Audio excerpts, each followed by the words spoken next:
suka dinga jifan annabi alaihi sai da jini dinga kwarara. Sanawa ya ce tun da yake a rayuwarsa alaihi bai taɓa ganin rudewa irin taron nan ba. Dan da aka yi Uhud anana Aisha radiyallahu anha ta ce da shi ka taɓa ganin irin na Uhud? Ya ce ai wadda na gani a Daifa ta fi wannan din sai gashi da jama'a ya zo yau ta buta kansu sun tsiyace duk ƙasar Laraba ba mu tsiyata irinsu. Sai suka ga ba abin da za su iya banda za su jingina da musulunci shine saukin su kawai. Da suka zo ba musulunci annabi sai ce to aka suka kafa tantuna a wajen gari sai ce a zo a ba su guri a cikin masallaci su dinga wuni, in zai hudu ba suna ji, in yana magana da sabai suna ji. To aka ba su guri suka zauna. A cikinsu akwai karamin yaro shine bai kai shekara 20 ba, Usman ibn Abil As radiyallahu anhu, sai suka bar shi a can. wannan abin lahi ta'ala wa barakatuhu. bismillahir rahmanir rahim. rabbana la tuzigh qulubana ba'da idh hadaytana wa hab lana min ladunka rahmatan innaka antal wahhab. اللهم يا ربنا نعوذ بك من علم لا ينفع وقلب لا يخشع وعين لا تدمع وعبادة لا ترفع ودعاء لا يستجاب. اللهم يا ربنا إذا أعطيتنا علما أو مالا أو منصبا فلا تأخذ سعادتنا فلا تجعلنا نصاب بالغرور إذا نجحنا ولا بالياس إذا فشلنا بل علمنا دائما أن الفشل طريق إلى النجاح. والصلاة والسلام على سيدنا ونبينا محمد وعلى آله وأصحابه ومن تبعهم بإحسان إلى يوم الدين وبعد. أيو da taimakon Allah subhanahu wa ta'ala za mu tattauna magana ne akan yakin tabuka wanda annabi alaihi salatu wassalam ya je. To yakin tabuka ya faru ne a shekara ta 9 ta hijira annabi sallallahu alaihi wasallam, kuma annabi alaihi salam ya fita a cikin watan Rajab. To yakin tabuka dalilin yinsa shine annabi alaihi salatu wassalam ya zo da addini na gaskiya, ya kuma yi kokari iyayensa alaihi salamu da ikhlasi da hikima da lumana wajen isar da shi.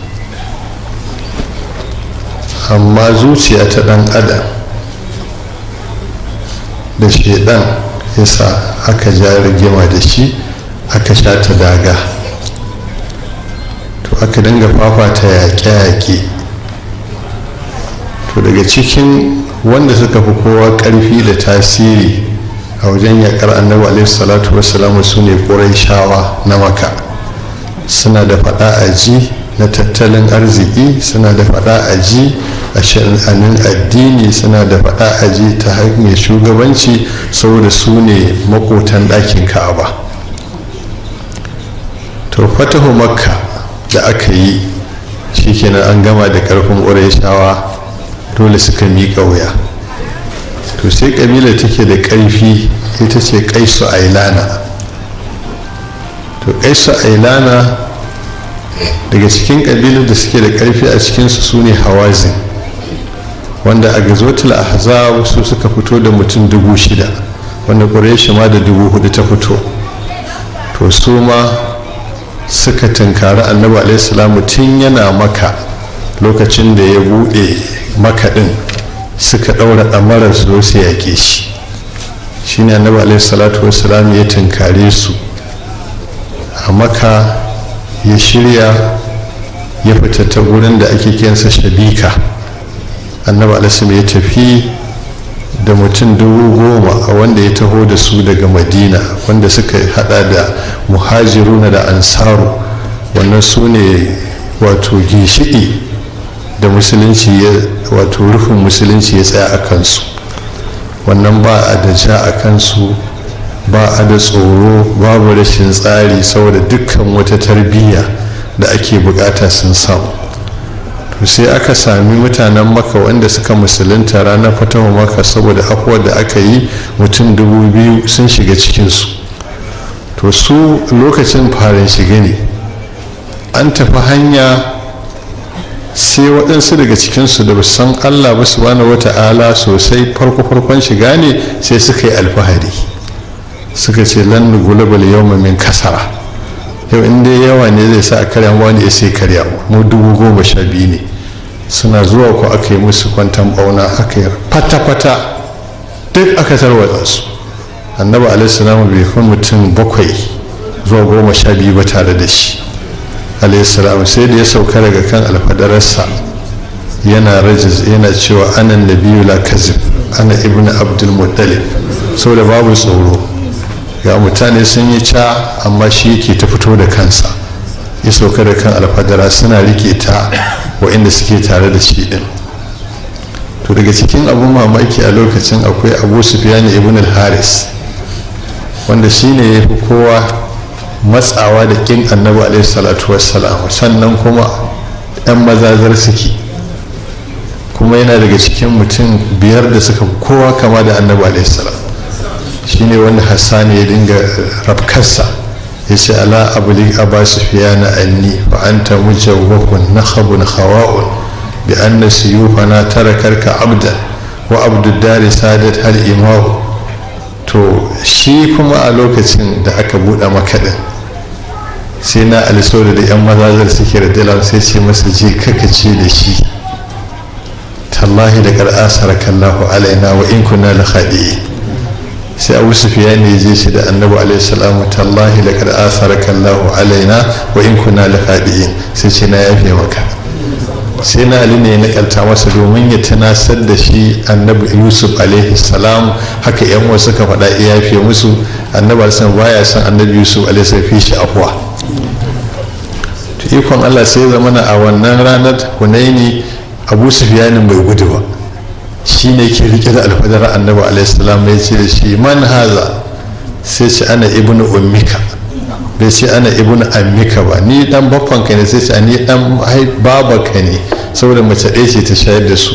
nan ma yana so ya tunatar da annabi alaihi salam abinda annabi musa alaihi salam annabi harun ya ce ya bina umma la ta'khudh bi lihiyati wala bi ra'si inni khashitu an taqula farraqta bayna bani isra'ila wa lam tarkubu qawli. nan ma ana sake jinjina masa. to da aka yi wannan aka yi kiran ya ce da abbas radiyallahu na da ashaba samura wa'anda suka yi mamu baya a hudaybiya karkashin farar kaya su nake so kai kira. sai shi ya ahala samura, sai suka ji murya daga nesa saboda yana da gwarjan murya, sai suka ce ashe ba ma tare da annabi alaihi salam, sai suka rinsa ido suka yi kukan kura, su gaba ɗayansu suka dawo. amma da suka zo aka dinga ɗauki ba daɗi suka ce sai suka ga yaƙi ne ba nasara ko mutuwa suke so a yi. annabi sai duba ya ga haka sai dintsa ƙasa sai haka sai ce in hazamu wa rabbi muhammad.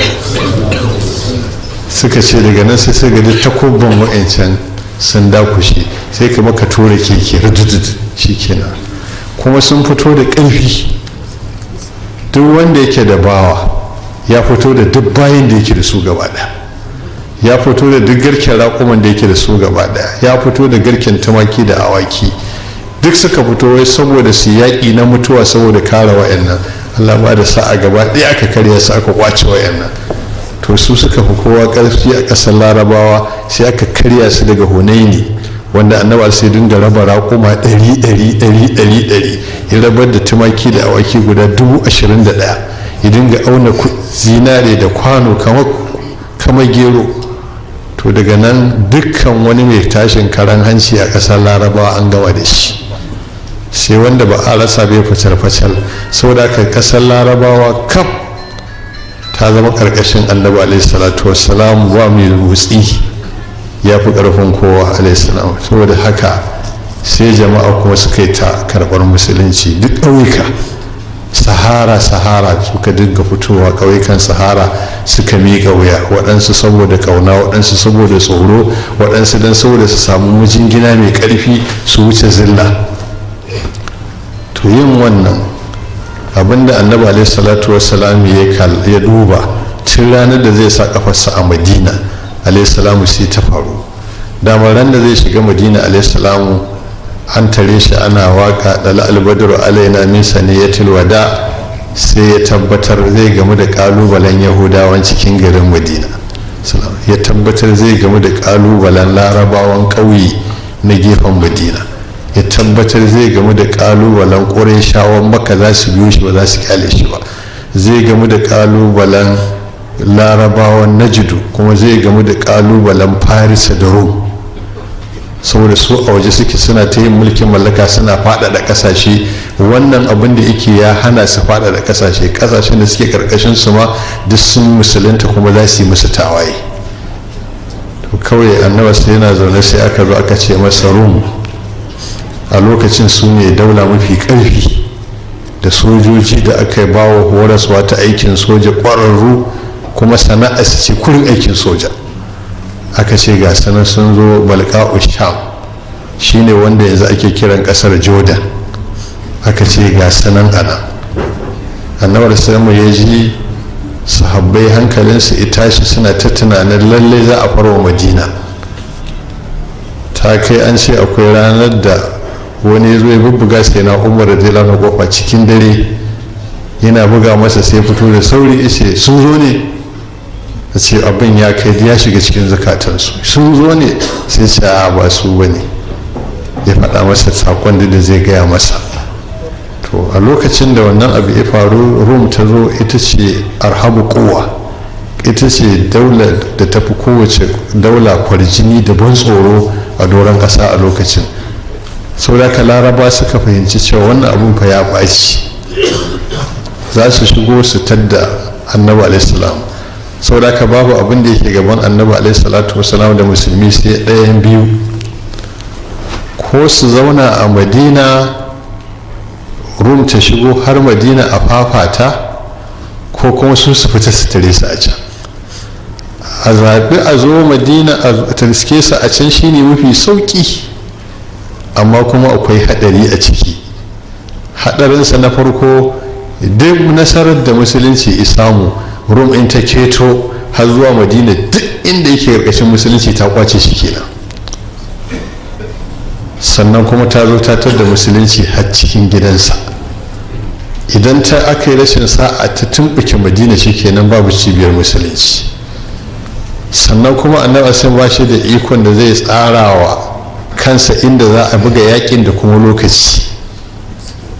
saboda haka sai ya zaɓi wanda ya fi wahalar a fita, don a kare kasashen da suka musulunta kar a rushe duk nasarar da aka yi ta shekara 9. sannan kuma shi zai samu damar shata inda za a yi yakin da kansa, kuma shi zai tsara lokacin da za a fara yakin. amma in aka yi masa dum aka afko masa, to ba shi da wannan, kawai sai dai karɓa abin da ya faru. amma a lokacin da ya zaɓi wannan, allah ya ambaci abin sa'atul usrati, wato akwai abin mamaki ga mutanen da suke tare da annabi alaihissalam. ya yi haka alaihissalam domin ya yi tankaɗe da rairaya, domin madina ta cika danƙam. ya san akwai bara gurbi, akwai tatattu, kuma zai jarrabawa, sai ce a fita. amma lokacin da ya ce a fita alaihissalam, an game da matsala ta tattalin arziki, ana cikin matsi. sannan noman da suka yi ya bura, ya ɗauki nuna, ɗan lokaci ƙanƙani zai kai, za a shiga cikin wadata, za a girbe, a kwashe, a sauke da binai, kuɗi su samu, abinci ya samu. annabi alisa ce kowa ya bar amfanin gona ta sai lalace, kawai a fita. to wannan abin da suka yi shi kaɗai, in shi suka yi a duniya sun yi rawar gani. annabi alisa ya gaya mana a lokacin banu isra'ila akwai annabi daga annaba alaihi salamu da zai fita yaƙi, sai ya ce wanda duk aka ɗaura wa aure amaryarsa za ta tare, to kar ya fita, nan ba zai iya yaƙi ba. wanda dabbobinsa suke da ciki sun kusan haihuwa, shi ma ya zauna, don hankalinsa yana kan dabbobinsa. wanda yake gini ya kai linta, shi ma ya zauna. ya zaɓi wanda ba su da matsala aka fita, amma annabi sai masu waɗannan matsalolin ya ce a fita gaba ɗaya.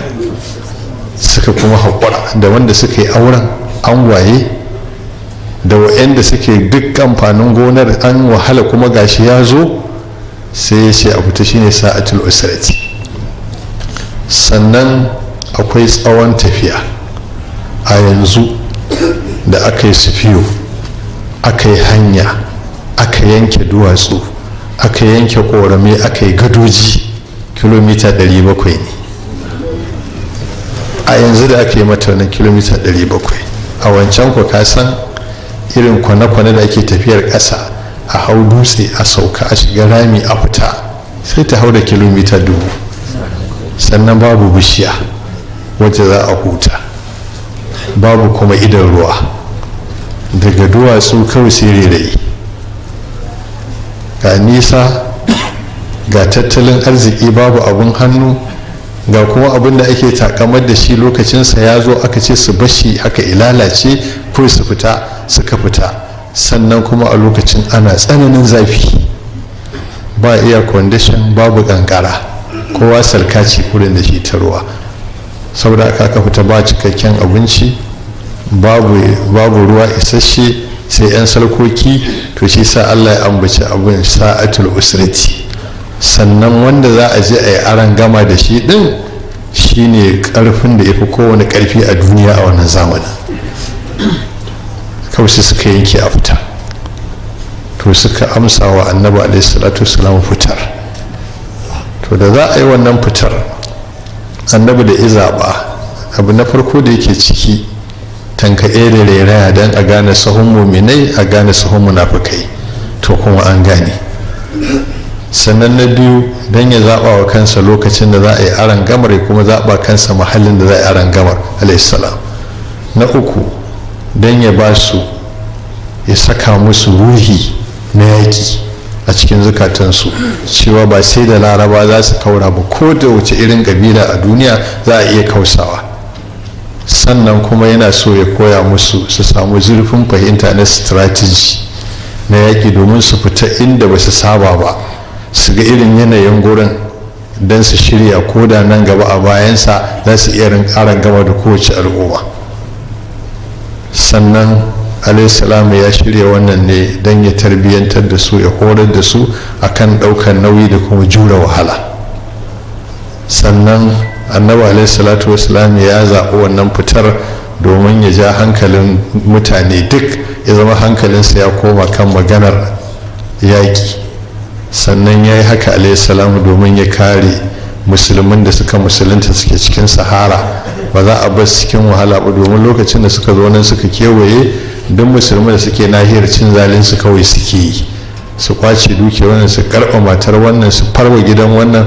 Nan da nan aka shiga aka fitarsa da alaihissalam rum ba ta tsaya ya rike su ba, sai suka ce mutumin da ko mutanen da ana wannan tsananin zafin rana cikin sahara, cikin duwatsu, zai yi tafiya ta kai ta kilomita 1000, kuma in ya je ba huta zai ba aran gama iki nufi zai yi da wanda ai fi kowa karfi a duniya, to wannan ba zai tarba a wajen yaƙi, wannan himmar mai ita ba zai tarba. saboda kai suka gudu, sai je tarba komai. saboda ka yakin tabuka ba a yi doki in doka ba, gudu suka yi. annabi sai samu dama ya zauna a gurin don duk masu jin labarinsa su gan shi, halittu su yi mu'amala, su ji maganarsa don ɗabi'arsa kyakkyawa ta mallake su, kuma ta yi alaihissalam. da wato wannan shine dalilin zaɓar wannan lokacin da kuma annabi alaihissalam ya ce a fita. to tun da wannan ne annabi alaihissalam duk lokacin da za a yi yaƙi jirwaye da kamar wanka yake. idan zai wajen Zaria yaƙi, to sai dinga tambayar labarin Daura, dinga labarin Kazaure, sai hankali nan kawai na fitawa zai ce kawai sai ina. amma da za a je tabuka alaihissalam sai ce tabuka zani, don kowa ya shirya tafiya ce uwa. sannan za a shiga cikin ƙungurmin daji, kuma akwai tsananin wahala, akwai buƙatar taimako. saboda haka sai aka idar da sallah alaihi salatu wassalam ya hau mimbari ya faɗi abin da ya faru, kuma ya ce ya zaɓa a fita yaƙi amma taimako yake so musulmi su yi. yana gama faɗa sai sai na usman radiyallahu anhu ya ce alayya mi'atu ibilin bi ahlasiha wa aqtabiha, na lamunce da raƙumi 100 radiyallahu anhu da shi da duk abin da raƙumin yake bukata kaf, sai dai mutum ya hau. annabi alisu ya ji haka sai sina usman in annaba sai na taka kafarsa a ƙasa sai sai na ƙara wani raƙumi 100 bi aqtabiha wa aslabiha. to yana faɗar haka sai annabi alaihi salatu wassalam ya ce ma darra usman ma fa'ala ba'dal yau, duk abinda usman zai yi daga yau ba zai cuce shi ba a gurin Allah. ya yi aiki guda ɗaya wanda ya karɓe shi kaf rayuwarsa. ta wannan dama ce Allah yake ba mutum. sai ya sake cewa na ƙara raƙumi 100, sai da ya je raƙumi 900 da duk kayansa. annabi alaihi salamu yana jin haka sai ya daga hannu sai ce Allahumma igfir li usman ma aqbala wa ma adbara wa ma akhafa wa ma a'lana wa ma asarra wa ma jahara. Allah ka gafara ga usman, abinda ya wuce da wanda zai zo nan gaba, da abinda usman ya boye da abinda ya bayyana a fili, Allah ka yi masa gafara. usman sai ya ce ina zuwa. da ya shiga gida sai da ya zo da dinare 1000. sai annabi alaihi sai Allahumma da an usman fa inni an huradi. Allah ka yadda da usman na yadda da shi. to su ne amalika. to ya fito ya ba da darasi, bai saurari cewa akwai masu kuɗi irina ba. annabi alaihi sai muka zo ka kirawo muka yanka mana abin da za mu bayar, sai ɗauka da shi ake shi kaɗai. in bai yi wannan ba yakin zai kare, so da ka in kowa bai yi ba shi ya yi. yana yin wannan sai sana abubakar radiyallahu anhu ya miƙe ya ce ya rasula ga abin da na mallaka, shi kuma dirhami 1000 yake da shi kaf. sai ce ga su. annabi alaihi salam ya ce ma tarakta li ahlik, me ka bar wa iyalinka? sai ce taraktu lahum Allahu wa rasulahu, na bar musu Allah da manzansa. wani zai ga kama abin da sana abubakar ya bayar kaɗan ne, to shi tun farkon musuluncin duk abin da ya mallaka yake ɗauka ya bayar. in ya sake tsoruri ya samu wani abu taso sai ya bayar. da za a yi hijira ma dukiya sai ɗauka kacukan ya bayar. subbatar duk inda za a yi, to a lokacin iya abin da yake da su kenan sai ce ya bar su, ya ba musulunci. sina umar radiyallahu ya tattaro dukiyarsa ya raba ta bi kacokan, ya ce ya rasula ga rabi na baka, rabi kuma zan ci gaba da juya ta ga iyalina. sai na abdurrahman dan ofi radiyallahu ya tashi ya ce ga rabi ya rasula na dukiyata. sai ya ce Allah ya maka albarka a cikin abin da ka bayar, ya maka albarka cikin abin da ka bari. suka yi wannan. to wayannan bayan Allah su suka ɗauki nauyin yaƙi. farko sun yi tasu gudunmawar. na biyu sun yi gudunmawar da masu kuɗi suke da ita ba su ba. suka yi tasa suka yi ta masu iko, sannan suka yi tasa suka yi ta wanda ba su da iko. abu uku suka yi wa Allah. sun yi tasu, sun share wa annaba sun hawayen wanda suke da shi ba su ba, kuma sun share masa hawayen wanda ba su da shi ba za su iya ba. wannan su ake kira amalikatul islam. su suka fito safuwa. da ba su yi wannan ba da anarsa ya ga takaici.